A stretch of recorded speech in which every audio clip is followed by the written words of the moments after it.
This is Arab Talk on KPOO 89.5 FM in San Francisco. This is Arab Talk with Jess and Jamal, and I'm Jess Ghannam.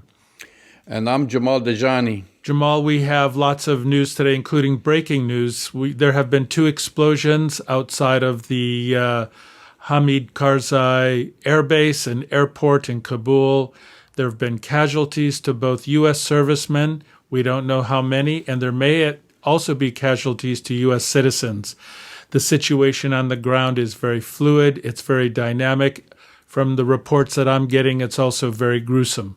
No one has taken firm responsibility yet, but it looks like it's the work of ISIS-K, which is an offshoot of the original ISIS from Syria, but the sworn enemy of the Taliban. The United States is scheduled to get out in a few more days, Jamal, basically 48 hours plus minus, and there's still 1,500 Americans and tens of thousands of Afghans who are waiting to get out of this situation. So it's pretty grim. We're going to be talking about that a little bit later today, Jamal, but the drum beats of war are beating from the apartheid regime of Israel. There's more threatening talk coming from the Israelis towards Gaza. Naftali Bennett is in the United States today, meeting with President Biden, maybe as we speak, trying to put more pressure on the United States to stop the Iran nuclear deal. You just completed a really extraordinary interview with Mr. Samuel Hickey. He's an analyst for the Center of Arms Control and Non-Proliferation. He just wrote an article about this in the Bulletin of the Atomic Scientists. It's a very interesting article. I had a chance to read it. We'll be looking at that interview, and then afterwards, we're going to talk about Palestine. We're going to talk about Mahmoud Abbas and his shenanigans, and we're going to hear from Congresswoman Rashida Tlaib and her warning to Mahmoud Abbas. So there's a lot to cover today. Yeah, we have a lot to cover. We'll start with the interview with Samuel Hickey. He's a research analyst, as you've mentioned, at the Center for Arms Control and Non-Proliferation. And he argues in his article and during our interview against what Naftali Bennett, the Israeli prime minister, who is now in Washington, D.C. By the way, he was supposed to meet with Biden just a few minutes ago, and his meeting was postponed. Yeah, of course. Because Biden is in the Situation Room dealing with what's going on in Afghanistan. But eventually, he will meet with him. And the purpose of the meeting, of course, is to convince Biden to abandon his plan to re-enter the Iran nuclear deal. Let's listen to Mr. Hickey. Israeli Prime Minister Naftali Bennett, who is currently in the United States, is set to meet with President Biden on Thursday, said that he will work to convince Biden to abandon his plan to re-enter the Iran nuclear deal. He further added that he will tell President Biden that it's time to stop the Iranians, to stop this thing, not to give them a lifeline in the form of re-entering into an expired nuclear deal.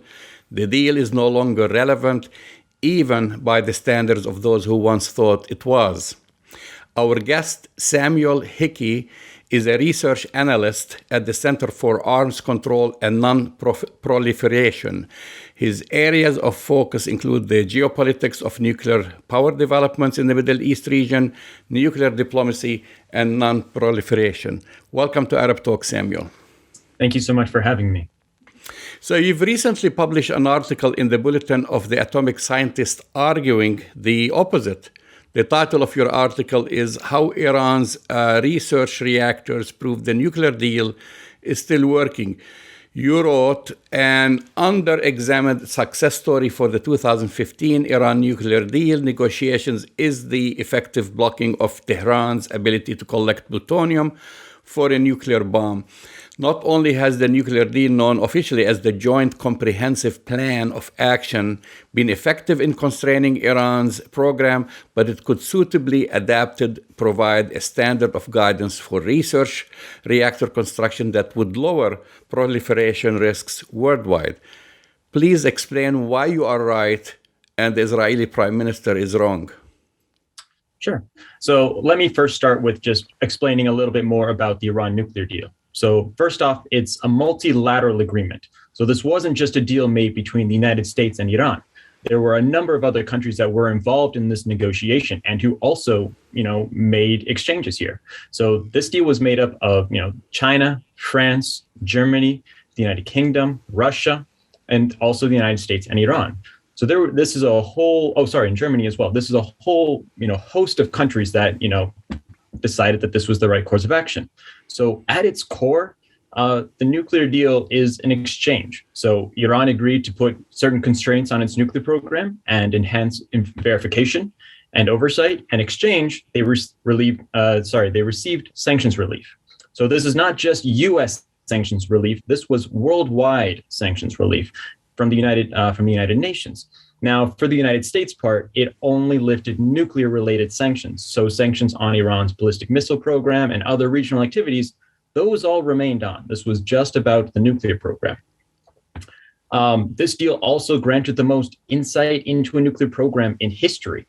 And there are, as I've written in this piece, there are lessons from the JCPOA that should be expanded across the world. I mean, it is truly the new gold standard in how to verify that a nuclear, that a country cannot pursue a nuclear weapon without us having sufficient time to do something about it.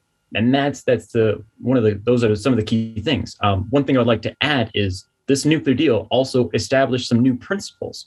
So a key one is that civilian nuclear programs should be commensurate to their energy or related needs, right? So there are a whole host of activities that can, be put under a ostensibly civilian nuclear program, but that could be doing the work, leading towards a military program. This says, you cannot enrich to a level that is not necessary for, electricity producing purposes, or you don't need plutonium if you don't have a civilian reason for it. So there are a whole host of things that have gone into this deal that really do make it the gold standard in non-proliferation agreements. You wrote that there are two pathways to get the fissile material to fuel a nuclear bomb. The first is to enrich uranium, and the second is to recover plutonium from the spent fuel of a reactor. The JCPOA blocked both pathways. Please explain how. Sure. So as mentioned, there are two pathways to get to a nuclear bomb. One is through enriching uranium. So essentially what that means is concentrating the chain reacting isotope of uranium to higher and higher levels. And so what the JCPOA did is it put limits on how many centrifuges Iran could have, their configuration. Basically, it said that there are limits on what they can do. They can only produce fuel that can be used in their Bushehr nuclear power reactor, which produces electricity. That reactor relies on uranium enriched up to 3.5%. I know this is a little technical, so I can happily break it down more if you would like. But so that's only enriched up to 3.5%. For a nuclear weapon, you need uranium enriched up to about 90%. So there's a great difference there. And then as far as plutonium goes, so Iran did have a reactor that was a plutonium producing machine. There were civilian purposes for it that were research related, but this was still a very dangerous reactor. So one of the amazing things about this deal is that we actually were able to develop a new architecture for it that is even better. So the Iranian nuclear scientists were actually really excited about this new design because it allows them to do more research, do more projects than the other program would have allowed, and it significantly decreased any potential pathway to a nuclear bomb. A final piece of that is that their spent fuel that usually just accumulates in a country, and it accumulates in countries across the world. Iran is not the only one, but that was to be shipped out, likely to Russia, for the entirety of that reactor's lifetime. So Iran does not have, the technology to make that fuel dangerous, and that fuel is also not in the country. The problem with spent fuel is that as long as it remains in the country, there could be a time 20, 30 years down the line where the leadership decides, okay, we no longer want just a civilian program. We want a military program. At that point, that spent fuel could be used potentially in a military program. How is that monitored? The shipment of spent, the Absolutely. nuclear waste, and also you mentioned that countries that really don't like to store nuclear waste, especially like countries like the United States and Russia, they have so much of their own, and now they have to take on other countries. So how we will be able to monitor this for the long term? Yeah. So there's an international body. It's known as the IAEA, and they're essentially international nuclear inspectors for the UN. They're often called a nuclear watchdog. So through the Iran nuclear deal, they were granted access to this nuclear program that they have never been granted access. Not only are they able to get into the facilities, but we know how much uranium Iran has, where it is, at what concentration it is, and we know that in real time. So because we know all of that, we are very confident that they are not able to divert that to a military program. So we can be very confident that Iran's civilian program remains civilian. There are also, for what it's worth, online enrichment monitors. This also is rather technical, but we are able to see all of this happening in real time.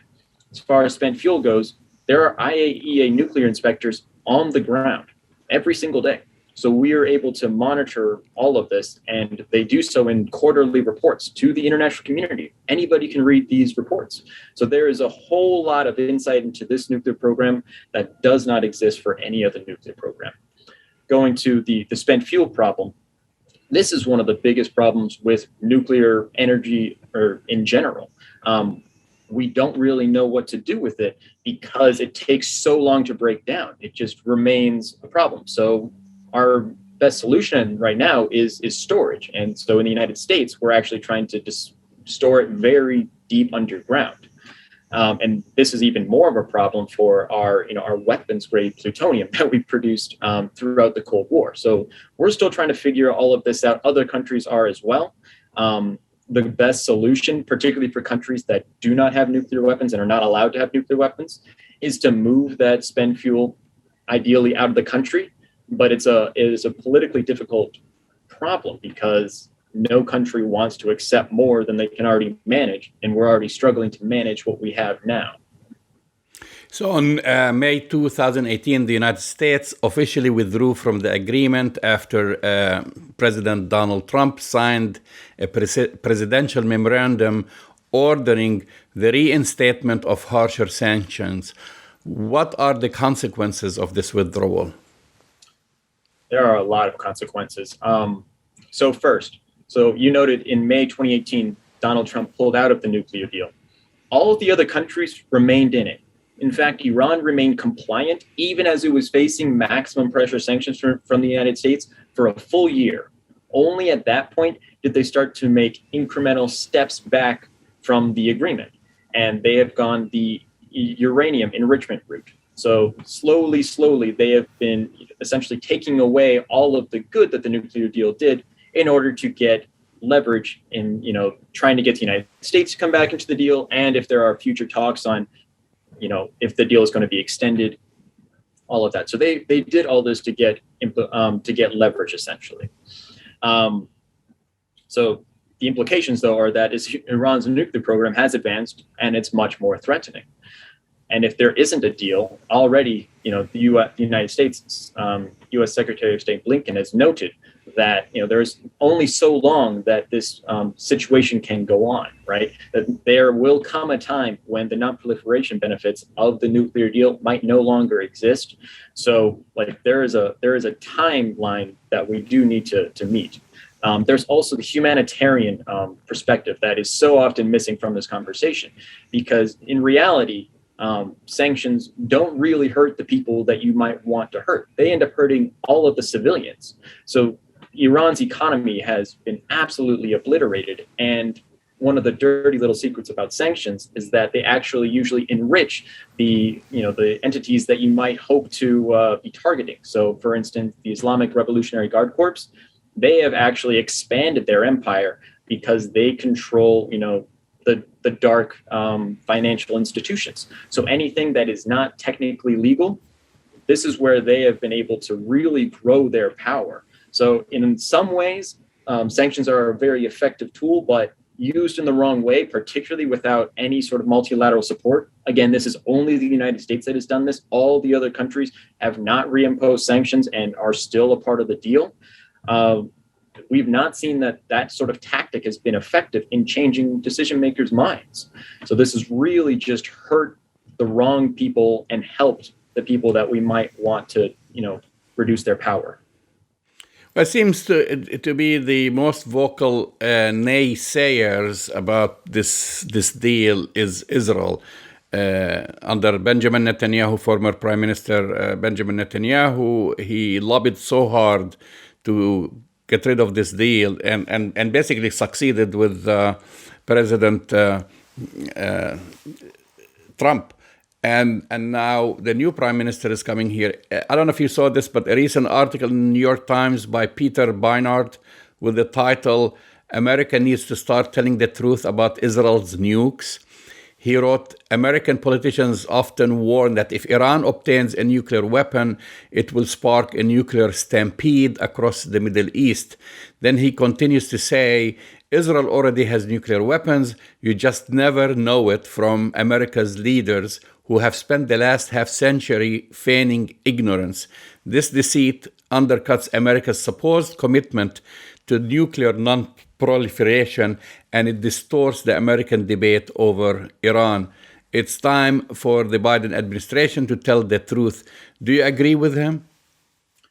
So it is a very, very complicated subject. And I'll go one further. This was another fact in that piece, but that because of these policies, there was a poll by the University of Maryland, I believe, and it found that more Americans believe that Iran has a nuclear weapon than Israel, and Iran does not have a nuclear weapon. But going back to the policy debate, so Israel's policy of nuclear opacity has been generally tolerated by both allies and adversaries. And this is because any formal recognition could upset the uneasy balance in the region, potentially spurring nuclear proliferation across the Middle East. I know this is the same argument that people make about Iran, but it still has been kind of the status quo. And so it is, I do want to be clear, it is not that we or anyone is unconcerned. We are greatly concerned, but it is also quite unlikely that we will get to the goal of a weapons of mass destruction free zone in the Middle East without preventing further proliferation and dealing with regional issues. A final key difference, although I recognize it's unpopular, is that Israel never signed the Nuclear Non-Proliferation Treaty, which underpins the entire international, non-proliferation architecture. So for Iran or any other country who has signed the Nuclear Non-Proliferation Treaty, to pursue a nuclear weapon, that would undermine the international legal order immensely. So we're really doing our best to make sure that there is no further proliferation, but there's also no great answer to that question. I know, but you're absolutely right. But it seems that Israel gets a pass, right? In the United States, and they don't adhere to any IAEA inspectors, rules. And then there is that argument, well, if Israel has it, why not Iran?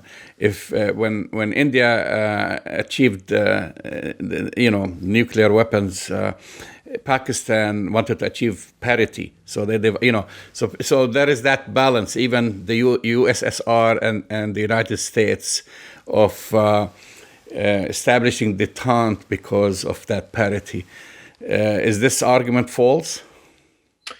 No, but it is one of politics, more or less.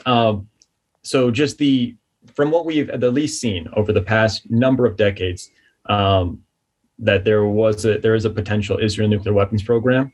No nuclear weapon has been used. So for now, as far as steps moving forward, it is much better to try and find ways to eliminate nuclear weapons, chemical and biological weapons as well. And so there are a couple of things we can do. One might be, a fissile material cutoff treaty. So this would be the idea that just no more fissile material is produced certainly at highly enriched uranium or plutonium levels. And so there are ways that it is possible for us to deal with this across the Middle East, all countries involved. But for now, it is, trying to achieve those sorts of things, trying to come back to the table, trying to get a nuclear weapons free zone or a WMD free zone in the Middle East, having those discussions again. There is a possibility that this is actually moving forward. There was an Egyptian motion, I believe, but essentially there will be a conference every single year until there is a nuclear weapons free zone in the Middle East, just to deal with this specific issue. So hopefully it is not left anybody's minds, and we can actually work to reduce all nuclear weapons. What's your read on Biden's next move now that he wants to resume the negotiations? They stopped under Trump, and there is that gap that you talked about that gave Iran the extra time probably to enhance its program. So will the deal remain as is, or do you expect some changes to it? So there's a little bit of uncertainty here. So to provide a little bit of context, so between April and June of this year, there were 6 rounds of indirect consultations in Vienna. So the parties of the nuclear deal, China, France, Germany, Russia, the United Kingdom, and Iran, they were all meeting. The United States was in Vienna, but they were only coordinated essentially through intermediaries. So they weren't at the table because the United States is still not back in the deal.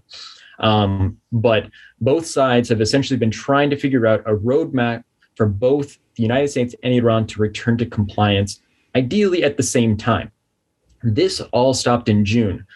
So in June, Iran had a presidential election, and their new president, Ibrahim Raisi, has come to power. So there was a transition period, and it was decided that there would be no more talks until after Raisi was sworn in. He was sworn in on August 5th. So at the moment, we are waiting for a signal for talks to reconvene in Vienna.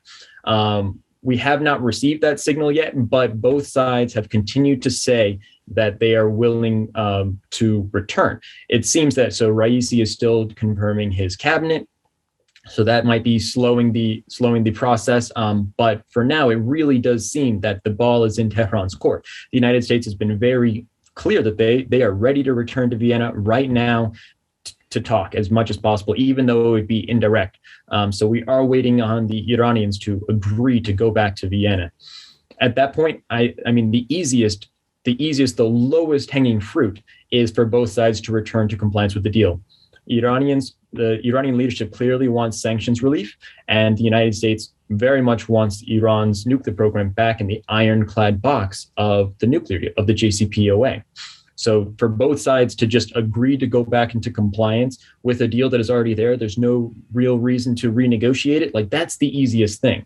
If that, turns out to not be possible, then there aren't a whole lot of off-ramps to greater escalation. This could mean Iran's nuclear program could get even more threatening. It could advance even further. And it might be the case that the United States might respond with, either more punitive economic sanctions, or, hopefully not, but possibly kinetic military action at some point. So at that point, things can get even more tricky. So hopefully the leadership in both capitals can find an off-ramp and we can get back to the table. Do we know, or do you have an idea how advanced is Iran's nuclear program? So we do have an idea. So this is a bit of a tough calculation. So there's something known as the breakout period. And so this is the amount of time it would take for Iran just to accumulate the fissile material for a nuclear weapon. This is just the material. This is not the nuclear weapon. On top of this period, it would take well over a year, possibly 2, kind of depending on the assumptions, that are given. But for now, Iran's nuclear program, as far as the breakout period has gone, has reduced to only a couple of months. But this is also one of the failures of the breakout period, definition, is that we're never really concerned about Iran saying, okay, we're going to get a nuclear weapon now, right? That's not really what's possibly going to happen, or any country. What is, the real threat is that Iran has a secret military program and they attempt to sneak out. So that is why that was one reason why the breakout period that the JCPOA instilled, which was at that time, it was a full year, was really nice because we had a lot of time to potentially discover if they were doing anything that was not allowed. And there was time for either a diplomatic response or, if necessary, a military response. So there's less wiggle room now. Well, I'm sure you remember that, the show and tell that former Israeli Prime Minister Benjamin Netanyahu did when he was at the United Nations with the bomb and showing you the different levels. There is that kind of like uneasiness about certain people that when they see something like this, it's kind of like gives them the message, Iran is just like 2 weeks away or 1 month away from developing a nuclear bomb. I mean, is there a truth to this, or just propaganda? Right. So there isn't. So even Israeli intelligence assesses that this would take for Iran to build a nuclear weapon, and there are a whole bunch of assumptions with it, a minimum of about 1.5 to 2 years. So that's for the actual nuclear weapon. The breakout period and what Iran is using as ostensibly, negotiating leverage is how much time it would take for them to get the fissile material necessary for a nuclear weapon. This is usually the hardest part. The other part is, of course, very difficult, but it's a lot harder for us to be able to track it because that could be done at a secret military facility, whereas the dealing with the actual enriched uranium, that's done it's a lot easier to keep an eye on that sort of thing. So that's why so much of the non-proliferation community has been very focused on that issue.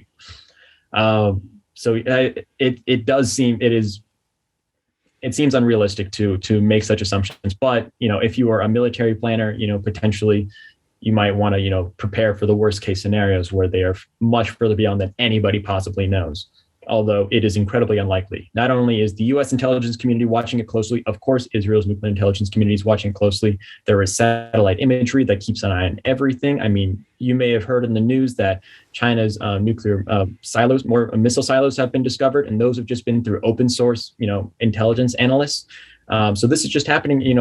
People who work in the open space or the open source community.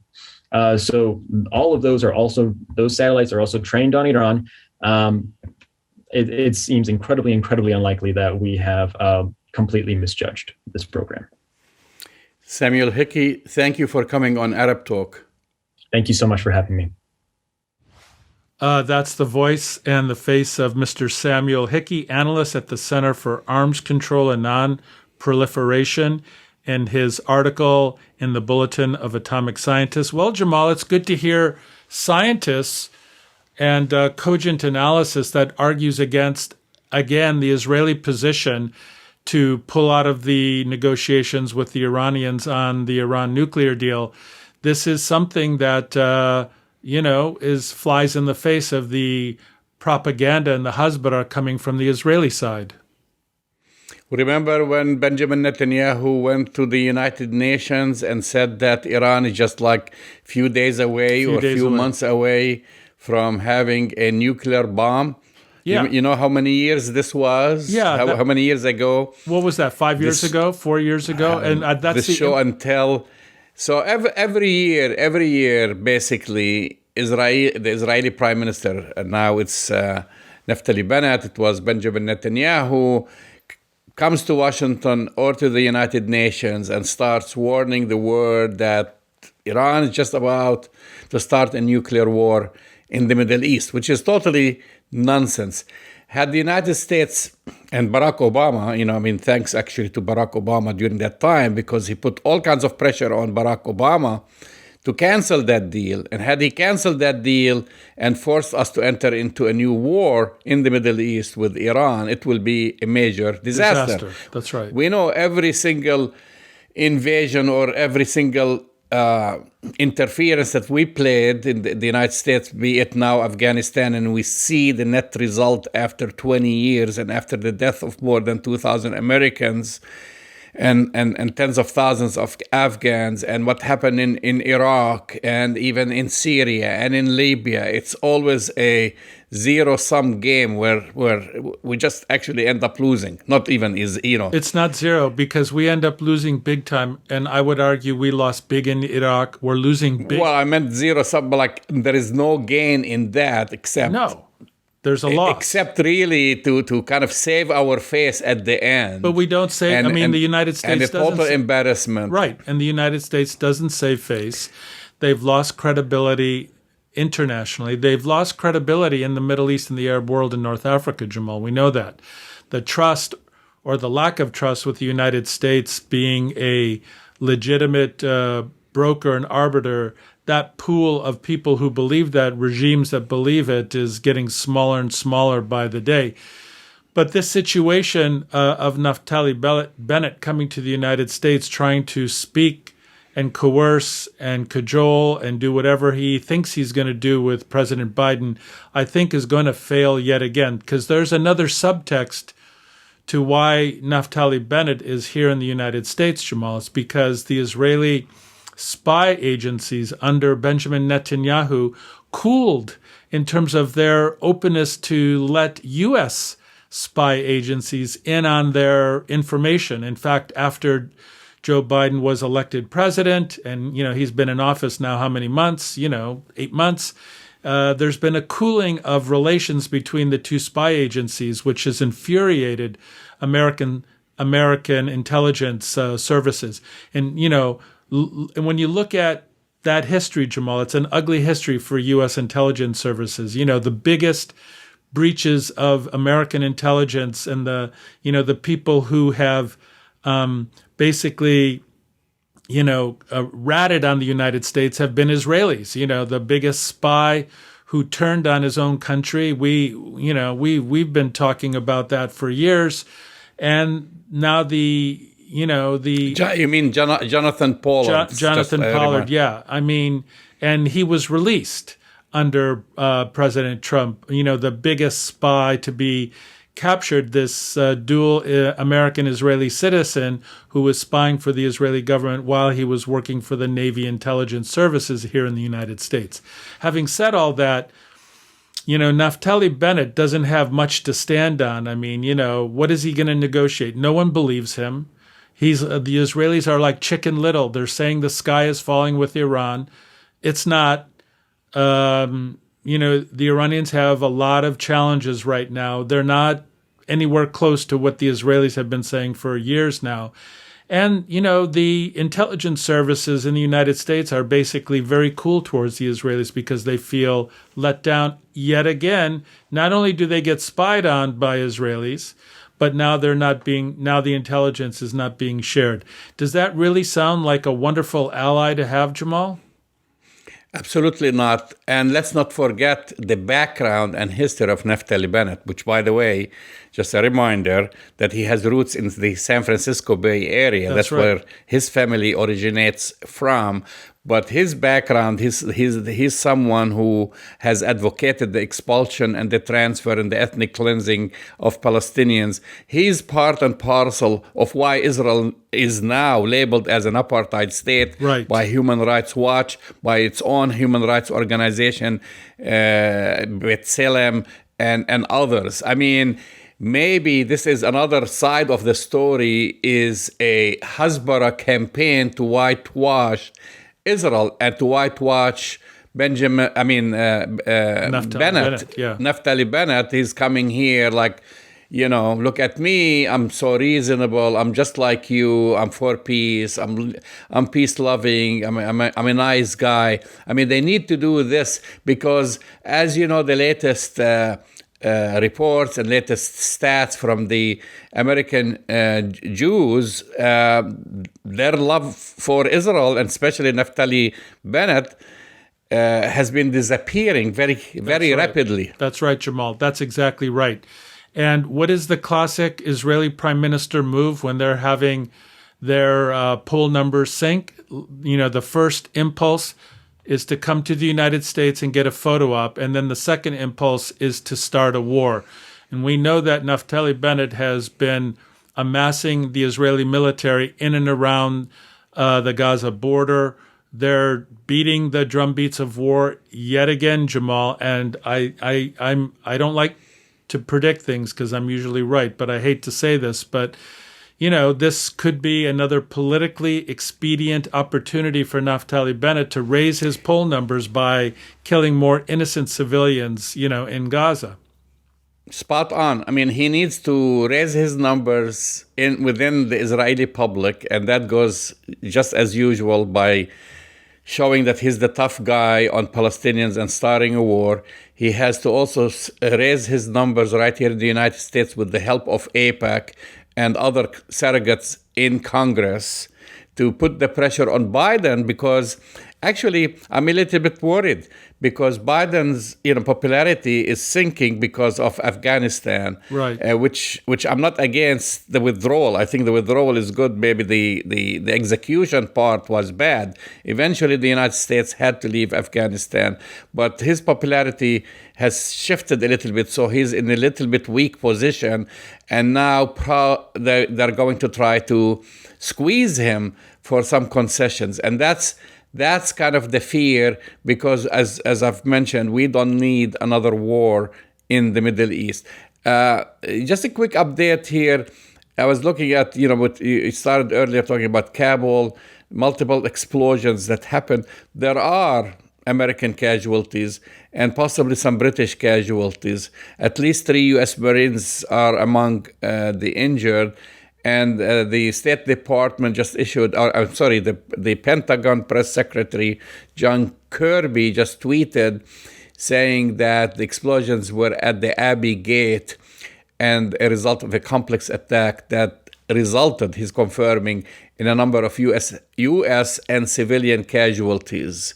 We can also confirm that at least one other explosion at or near the Baron Hotel, a short distance from Abbey Gate, also happened. So this is, we don't have all the numbers, but it doesn't look good, Jess. Yeah, I have a little bit more information about that, Jamal. So the Baron Hotel is about 150 meters away from the Abbey Gate. And so what's been happening more recently on the ground is that the United States has been telling secretly, apparently, American citizens and other people needing to evacuate that is to be at that hotel, because there's basically a 20-meter blast wall walkway from the hotel to Abbey Gate.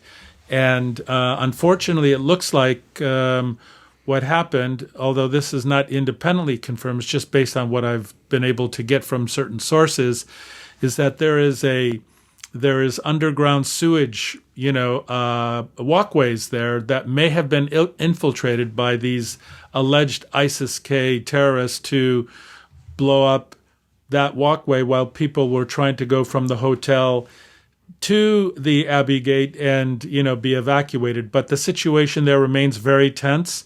The ISIS-K group is, if you can believe this, Jamal, they make the Taliban look like they're moderates. I mean, this is an extremely extremist. That's repetitive, but it's a deeply extremist group that is at odds with the Taliban, if you can believe that, for not being extremist enough. They're the leftovers from ISIS in Iraq and to some extent Syria, and they're in Kabul right now. So the situation is fluid, it's dynamic, it's dangerous.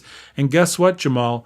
August 31st is just around the corner, and the Americans will be gone by the 31st. And, I don't know if we're going to be able to, get those 1,500 American citizens out. For sure, we're not going to get out the tens of thousands of SIV, special interest visa, Afghan residents out. That's just not going to happen in 3 days. Well, we'll keep an eye on this situation. You're listening to Arab Talk on KPOO San Francisco, 89.5 FM. Going back to what's going on, Palestine, Israel, just hundreds of Palestinians have demonstrated near the Israeli wall that's built outside the besieged Gaza Strip, calling on Israel basically to lift the crippling blockade, and so they've had a confrontation. The Israeli military has beefed up its forces in advance of the demonstration, which started last weekend and continued through today, actually, firing live ammo at the crowds. And Palestinian medics have reported that at least 9 people were wounded yesterday, and more than 40 were wounded by Israeli fire during Saturday's demonstrations, including a 13-year-old youth who was shot in the health. This is coming from the health ministry. And then one of the wounded, 32-year-old, died of a bullet wound. Just, you know where the bullet wound? In the leg. And you know, most people don't die from a bullet wound in the leg. We've talked about this. Well, unless you hit an artery. Well, also you don't allow the medics to reach you. Exactly. You keep sniping at the medics. So the poor guy bled to death, basically, because Israel does not allow the medics to reach the wounded. Which is a war crime, Jamal, to not allow medical personnel to tend to the wounded. They've killed medics. We know that, right? So also an Israeli soldier was critically wounded when a Palestinian shot him in the head through a hole. There was a video that has been shared all over the internet. You know, in the wall they have these holes, and these Israeli snipers stick their rifles or machine guns through these holes. And so Palestinians have been trying to walk near the wall and hit basically the end of their guns with sticks, with whatever, try to damage the guns. And then in this video, there was a Palestinian who came with a handgun and stuck his hand in the hole and shot the guy right in the head. So that's why kind of Israel is like Naftali Bennett gave orders to really start bombing and targeting Hamas, even though Hamas is not involved. Right. This is a popular uprising. This is not. This is a popular uprising. Right. You're shooting at the people, and then you get one Israeli. I mean, people retaliate eventually, and they retaliated. And of course, when we talk about this blockade, just the crippling blockade has been ongoing since 2007. That's right, Jamal. 2007. And that's 13 years, 14 years now, and. You know, it shows no sign of letting up. We should also, just to be fair about this, acknowledge the fact that part of the blockade, in fact, does get support from President Sisi of Egypt, because goods and services coming on the Gaza Egyptian side of the equation are very heavily monitored with the cooperation of the Israeli intelligence and military. So the Egyptians are also participating, unfortunately, in keeping that blockade going. I did want to ask. Well, you should talk about why the blockade to begin with, because that actually is a segue to our next topic. Yes. And the blockade happened because Hamas won the elections. Right. You know, so here we go back to the last popular elections that happened in Palestine. That's right. Which actually had international monitors, including certification by the Carter Foundation, by President Carter at the time said that they sent their monitors, and these were Hamas won fair and square. And of course, the United States, Israel, and Fatah Party and others did not like the results. So that's why, you know, they had the blockade. They've gotten rid of the elected prime minister Ismail Haniyeh at the time, and that's why we have that blockade. I mean, it did not come out of nothing. And the reason I mentioned that, because since 2007 we haven't had any elections. The elections were supposed to happen this year. We talked about that. We had our guest Diana Bhutto. We have others. And of course, the cancellation of the Palestinian elections and the huge, you know, there is a huge drop of support for the Palestinian leadership. Not that it had a lot of support.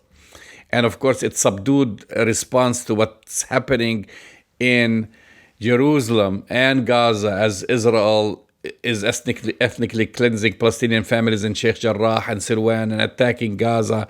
They don't have any popularity. So there was a talk about having some elections, and the elections, when we talked about Abu Mazen, he always comes back and says, "Oh, we're going to have elections, fair elections. It's going to end up in a national unity government." Yeah. And of course, this is all just nonsense and hot air. It is hot and air. Then came the June 24th beating and death of Nizar Banat. That's right.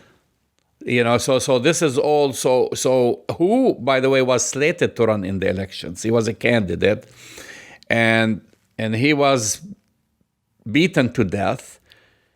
There is no accountability. I haven't heard of anyone getting arrested. Nothing. Or brought to justice or anything like this. They're brushing it under the rug. So what's been happening, Jess, is, when plan A does not work, you go to plan B. When plan B does not work, you try plan C. So this is the game that, unfortunately, Mahmoud Abbas has been playing, promising elections, canceling elections, and then he said, well, no, you know what? We'll change the cabinet. This is something that many despots actually use in the Middle East. When their popularity sinks, they take it on the ministry and they change the prime minister. So to kind of calm down. So he said he was going to change the cabinet, but keep the current prime minister. He said he'll keep him there. Then there was a leak. So people kind of said, okay, no elections, all right, things are bad. We're suffering from the coronavirus. We haven't seen any improvement. We haven't seen any improvement as far as peace negotiations. Israel keeps attacking us and they keep taking more of our land. Let's see, maybe there is a new cabinet that's going to come. And then there was a leak, by the way, details that was shared by the pro-PLO Man News agency, basically showing how the cabinet structure was going to be, mainly keeping the Fatah loyalists and Abbas loyalists, just basically playing musical chairs, Jess. So they're changing the chairs. And so they published this. And because the announcement of the new government was slated for August 20th on Friday. So last Friday, they were supposed to announce them. And then the leak came, and then Abbas and they suddenly, and the Central Committee said, oh, okay, well, let's wait. We're not gonna change anything. So now Plan A is dead, Plan B is dead. I don't know what's Plan C. I'll tell you what Plan C is, Jamal. It's a very easy Plan C. Do nothing. Mahmoud Abbas stays. His cronies stay. The people in Palestine continue to suffer at the hands of totally irresponsible governance and government infrastructure, and there will be nothing happening. You and I have talked about this for years. Nothing will happen until Mahmoud Abbas passes on. He's going to stay in power till his last breath. His cronies are going to stay in power till their last breath.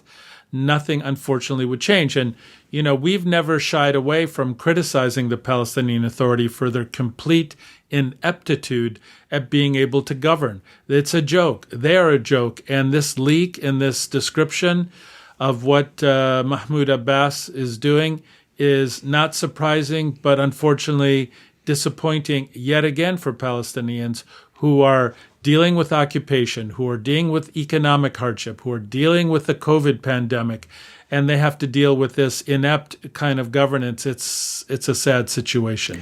Well, and then the sad thing about it, instead of keeping quiet and fine, they want to bury their heads in the sand, they continued just arresting people. Exactly. At least 24 Palestinians were arrested, including prominent names like poet Zakaria Muhammad, an architect Khaldoun Bishara was arrested, filmmaker Muhammad Al-Attar was arrested, Palestinian American, he's a Palestinian American activist, and others. So it's not so anyone who criticizes the action of the Palestinian Authority or criticizes the fact that Mahmoud Abbas has not held any elections since he took power, and they end up in jail. They end up interrogated. So the death of Bennett not only is not being investigated or anyone or brought anyone into justice, they are continuing arresting and intimidating people, and that's why I want to mention, and this is we'll post that tweet that even Palestinian American Rashida Tlaib, and who's Congresswoman Rashida Tlaib, U.S. Representative for Michigan's 13th congressional district since 2019, and the only Palestinian American, I should say, in Congress. So if you need an ally, for the Palestinian Authority or for Mahmoud Abbas, there is one ally probably, and she's in not the entire she's Congress. Not an ally. She tweeted a direct message to Mahmoud Abbas, and I'm going to read it. Okay. Shame on you for, she starts by saying, Dear President Abbas, shame on you for suppressing Palestinian voices who are trying to seek liberation from not only the Israeli apartheid government, but from your corrupt leadership. Well said, Rashida. That's big, Jess. Well, not only is it big, Jamal, it's true, it's clear. But I will also say that for her to tweet something like that not only takes courage, but it will completely disarm her critics who say that she's just a Palestinian apologist. That is not a Palestinian apologist. This is a woman who's committed to justice and equality, and she has no problem criticizing the apartheid regime of Israel, and she has no problem criticizing the corrupt government of Mahmoud Abbas. So we have to give her a lot of credit when credit is due, and I'm hoping this silences some of her outrageous critics. Yeah, I mean, I wasn't surprised because I know what she stands for, but they should be surprised, and they're not repentant because no, they're unrepentant. What I'm going to tell you, right? What I'm going to tell you is not going to shock you, but. One of the spokespeople, the name escapes me now, said that she's persona non grata in Palestine. I have breaking news for that spokesperson. Rashida Tlaib has just as much claim to Palestine as this spokesperson, and her grandmother still lives in Palestine, and she has deep roots in Palestine. So it's an outrage, and it's not for this corrupt official to decide who is persona non grata or not. It's an outrageous thing to say, but we'll follow the story. I mean, not only she had to kind of struggle. If you remember last time, she wanted to go with a congressional delegation, right. and Israel refused to let her in unless she signed some ludicrous statement. And now you need someone from the West Bank to tell her you cannot come here when they actually have zero control over the border. Zero. That's the funny thing. Yeah. Mahmoud Abbas cannot travel in and out of Palestine, cross through the Al-Anbi Bridge or Sheikh Hussein Bridge into Jordan without approval from Israeli Jamal, authorities. He can't leave Ramallah without permission from the Israelis. So yeah, I mean, so they just keep making themselves look bad by the minute, not by the day. Yeah. Well, we'll continue to be following all these stories, Jamal. Will be ongoing breaking news in Afghanistan and in Palestine. One thing we didn't get to is just the tension that's going on between the Israelis at the border with Lebanon and Hezbollah. So lots of news to cover, and we'll be following it on all of our episodes here. You've been listening to Arab Talk on KPOO San Francisco 89.5 FM. Go to our website, arabtalkradio.com, to watch all our shows. See you next week. See you next week.